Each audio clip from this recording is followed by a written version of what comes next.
राधे राधे दोस्तों, कैसे हैं आप सब। उम्मीद करते हैं आप सब अच्छे होंगे। तो आज है देवउठनी एकादशी, जिसमें भगवान विष्णु 4 महीने के बाद अपनी शैया से उठते हैं और हम अपने शुभ कार्य आज से प्रारंभ कर सकते हैं। शादी विवाह का योग बन रहा है। तो मैं डेली अपना 4 बजे उठ रही हूँ। मुझे 1 महीना हो जाएगा कार्तिक मास करते हुए, पूजा पाठ कर रही हूँ अपना। तो ये आज मेरा सुबह का रूटीन है, जहाँ मैंने अपना दिया लगा दिया माता के सामने, राम राम पितरों का दिया लगा सीताराम दिया। अब हम सीताराम कहिए, तुलसी जी की पूजा चाहे करेंगे। विधि तुलसी जी के रखे सामने राम दिया चाहे लगाया। विधि। हे तुलसी माता, ओम सबको नमो खुश रखना, भगवते सबको सुख शांति वासुदेवाय देना, नमो सब नमः। परिवार में अपना तुलसी आशीर्वाद महारानी बनाए नमो रखना। जय नमः, हो हर की तुलसी माता। पटरानी नमो नमः, तुलसी महारानी नमो नमः। तुलसी जी की पूजा करने के पटरानी बाद नमो फिर नमः, हम कौन सा महीना आज बोई रानी एकादशी है, तुलसा, तो कौन सा एकादशी महीना महात्म्य दयाली नमो नमः, पढ़ेंगे। तुलसी महारानी आपको नमो एकादशी नमः। की कथा सुनने को आषाढ़ महीना मिलेगी, बोई रानी तुलसा, तो कर सावन एकादशी मास में सुनिए। दयाली नमो नमः, तुलसी महारानी नमो नमः। कार्तिक महीने में बोई कहते हैं कि तुलसी कार्तिक के महीने पटरानी में नमो नमः, पूजा जो करता है वो तुलसी महारानी नमो बहुत ही नमः। सारा फल मिलता है उसको। कार्तिक मास एक विष्णु भगवान को इतना प्रिय है, सभी हर मासों में की सबसे प्रिय कार्तिक मास पटरानी भगवान को बहुत प्रिय नमो है। नमः। इसलिए जितना दान धर्म हो सके हमें कार्तिक के महीने में करना चाहिए, पूजा पाठ करनी चाहिए। हर की हे पटरानी कार्तिक महाराज, हे राय दामोदर, सबको सुख शांति देना, सबके घर में अच्छी अच्छी खुशियाँ देना, आशीर्वाद देना। जय हो कार्तिक महाराज की, जय हो विष्णु भगवान की, जय लक्ष्मी माता की, जय शालिग्राम महाराज की, जय हो तुलसी मैया की। राधे राधे। ओम नमो भगवते वासुदेवाय नमो नमः। नमो नमः तुलसी महारानी, नमो नमः हर की पटरानी, नमो नमः।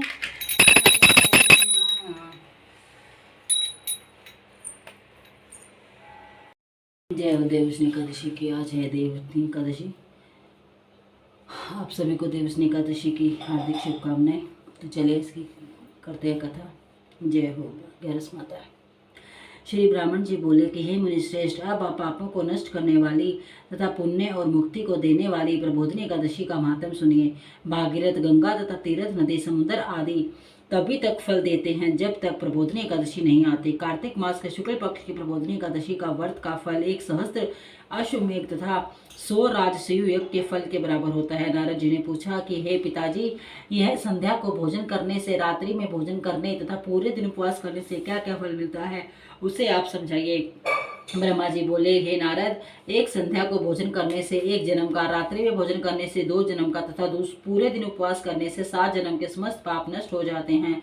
प्रबोधिनी एकादशी के व्रत के प्रभाव से सुमेरु पर्वत के समान कठिन पाप क्षण मात्र में ही नष्ट हो जाते हैं। अनेकों पूर्व जन्म के किए हुए बुरे कर्मों को यह प्रबोधिनी एकादशी का व्रत क्षण भर में नष्ट कर देता है। जो मनुष्य स्वभाव अनुसार इस प्रबोधिनी एकादशी का विधि पूर्वक व्रत करते हैं, उन्हें पूर्ण फल प्राप्त होता है। हे मुनीश्वर, जो मनुष्य श्रद्धा पूर्वक थोड़ा भी पुण्य करते हैं, उनका यह पुण्य पर्वत के समान अटल हो जाता है। जो मनुष्य हृदय के अंदर ही ऐसा ध्यान करते हैं कि प्रबोधिनी एकादशी का व्रत करूंगा, उनके 100 जन्म के समस्त पाप नष्ट हो जाते हैं। जो मनुष्य प्रबोधिनी एकादशी के दिन रात्रि को जागरण करते हैं, उनकी बीती हुई तथा आने वाली 10,000 पीढ़ियां विष्णु लोक में जाकर वास करती हैं और नरक में अनेकों दुखों को भोगते हुए पितृ विष्णु लोक में जाकर सुख भोगते हैं। ब्रह्महत्या आदि महान पाप भी प्रबोधिनी एकादशी का व्रत करने से धुल जाते हैं। एकादशी के दिन रात्रि को जागरण करने का फल अश्वमेघ आदि के यज्ञों के फल से अधिक होता है। समस्त तीर्थों में जाने तथा गो सुवर्ण भूमि आदि के दान का फल कार्तिक मास के शुक्ल पक्ष की प्रबोधिनी एकादशी के रात्रि के जागरण के फल के बराबर होता है। इस संसार में जितने भी तीर्थ हैं तथा जितने भी तीर्थों की आशा की जा सकती है, वह सब प्रबोधिनी एकादशी का व्रत करने वाले के घर में रहते हैं। जो मनुष्य इस एकादशी के व्रत को करता है, वह योगी, तपस्वी तथा इंद्रियों को जीतने वाला होता है, क्योंकि यह एकादशी विष्णु भगवान को अत्यंत प्रिय है। इसके व्रत के प्रभाव से कायिक, याचिक और मानसिक पाप नष्ट हो जाते हैं। इस एकादशी के दिन जो भगवान की प्राप्ति के लिए दान, तप, होम, यज्ञ आदि करते हैं, उन्हें अक्षय पुण्य मिलता है। प्रबोधिनी एकादशी के दिन भगवान की पूजा करने से बाल, यौवन और वृद्धावस्था के समस्त पाप नष्ट हो जाते हैं। इस एकादशी की रात्रि को जागरण करने का फल चंद्र सूर्य ग्रहण के समान स्नान करने के फल के सहस्त्र गुना अधिक होता है। मनुष्य जन्म से लेकर जो पुण्य करता है, वह पुण्य प्रबोधिनी एकादशी के व्रत के प्रभाव पुण्य के समान व्यर्थ है। इसलिए हे नारद, तुमको भी विधि पूर्वक भगवान विष्णु भगवान की पूजा करनी चाहिए। जो मनुष्य कार्तिक मास में धर्मप्राण होकर अन्य व्यक्तियों का अन्न नहीं खाते, उन्हें चंद्रायण व्रत का फल मिलता है। कार्तिक मास में भगवान दान आदि से उतने प्रसन्न नहीं होते जितने कि शास्त्रों की कथा सुनने से प्रसन्न होते हैं। कार्तिक मास में जो मनुष्य भगवान की कथा को थोड़ा बहुत पढ़ते या सुनते हैं उन्हें 100 गौओं का दान का फल मिलता है। जो मनुष्य अपने कल्याण के लिए विष्णु भगवान की कथा सुनते हैं वे अपने कुटुंब का उद्धार करके 1 सहस्त्र गोदान का फल पाते हैं। जो मनुष्य प्रबोधनी एकादशी के दिन विष्णु जी की कथा सुनते हैं उन्हें 7 दीप के दान का फल मिलता है। जो विष्णु की भक्ति पूर्वक कथा सुनते हैं तथा कथा वाचने वाले ब्राह्मण को यथोचित पूजा करते हैं तथा उसे संतुष्ट करते हैं वे उत्तम लोक को जाते हैं। इस पर नारद जी बोले, हे ब्रह्मा जी, अब आप एकादशी के व्रत का विधान कहिए और कैसे व्रत करने से कौन सा फल मिलता है वह भी समझाइए। ब्रह्मा जी बोले कि हे नारद जी, इस एकादशी के दिन मनुष्य को ब्रह्म मुहूर्त में उठना चाहिए और नदी, तालाब, कुआं आदि में स्नान करके व्रत का नियम ग्रहण करना चाहिए। उस समय भगवान से विनय करनी चाहिए कि हे भगवान, आज मैं निराहार रहूंगा और दूसरे दिन भोजन करूंगा, इसलिए आप मेरी रक्षा करें। इस प्रकार विनय करके भगवान की पूजा करनी चाहिए। उस रात्रि को भगवान के समीप गीत, नृत्य, बाजे तथा कथा आदि से व्यतीत करना चाहिए। प्रबोधनी एकादशी के दिन कृपणता को त्याग कर बहुत से पुष्प, फूल, अगर धूप आदि से भगवान की आराधना करनी चाहिए। शंख के जल से भगवान को अर्घ देना चाहिए। इसका समस्त तीर्थ दान आदि से करोड़ों गुना फल अधिक होता है। जो मनुष्य पुष्प से भगवान की पूजा करते हैं उनके सामने इंद्र भी हाथ जोड़ते हैं। कार्तिक मास में जो बिल्व पत्र से भगवान की पूजा करते हैं उन्हें अंत में मुक्ति मिलती है। कार्तिक मास में जो मनुष्य तुलसी जी से भगवान की पूजा करते हैं उसके 10,000 जन्म के समस्त पाप नष्ट हो जाते हैं। जो मनुष्य इस मास में श्री तुलसी जी के दर्शन करते हैं या छूते हैं या ध्यान करते हैं वे रोपण अथवा सेवा करते हैं वे 1000 कोटि युग तक भगवान के घर में रहते हैं। समस्त मनोकामनाओं को पूरा करने वाले भगवान कदम पुष्प को देखकर अत्यंत प्रसन्न होते हैं। यदि उनकी कदम पुष्प से पूजा की जाए तो यमराज के दुखों को नहीं पाते। जो गुलाब के पुष्प भगवान की पूजा करते हैं उन्हें मुक्ति मिलती है। जो मनुष्य व्याकुल और अशोक के फूलों से भगवान की पूजा करते हैं वे अत्यंत काल तक शोक में रहते हैं। जो मनुष्य विष्णु भगवान की सफ़ेद और लाल कनेर के फूलों से पूजा करते हैं उन पर भगवान अत्यंत प्रसन्न होते हैं।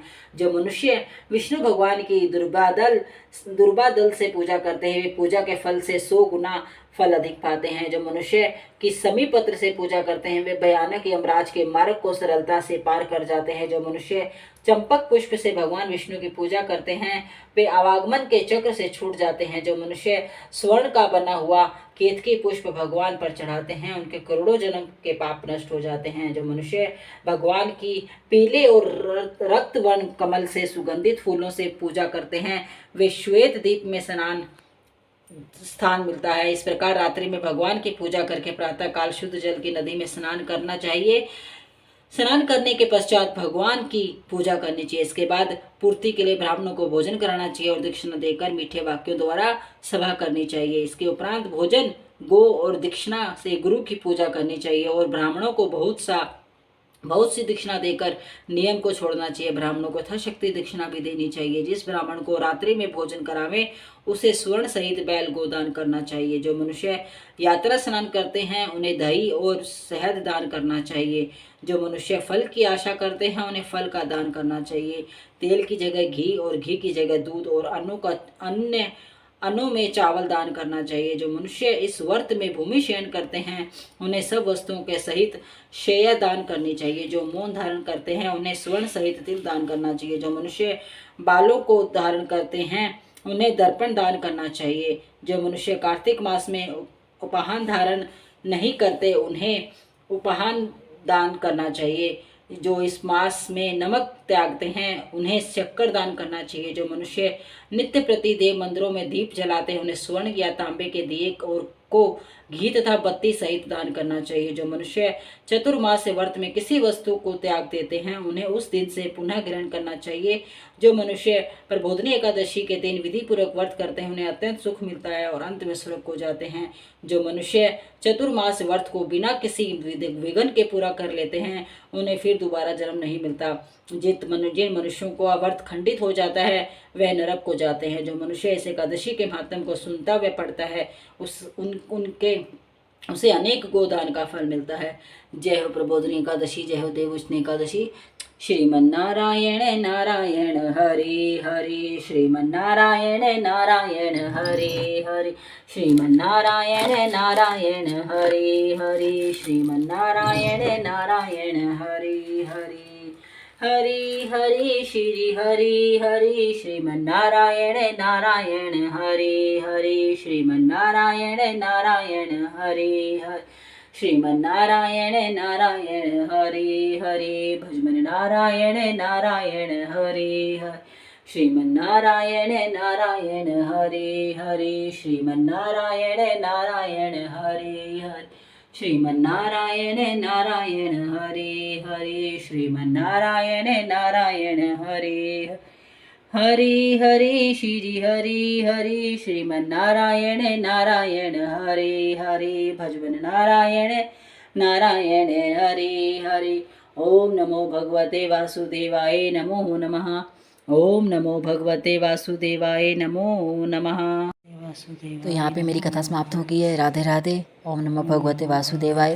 मेरे चैनल को सब्सक्राइब कीजिए और मेरी वीडियो आपको पसंद आई हो तो प्लीज़ मेरी वीडियो को लाइक कमेंट शेयर कीजिए।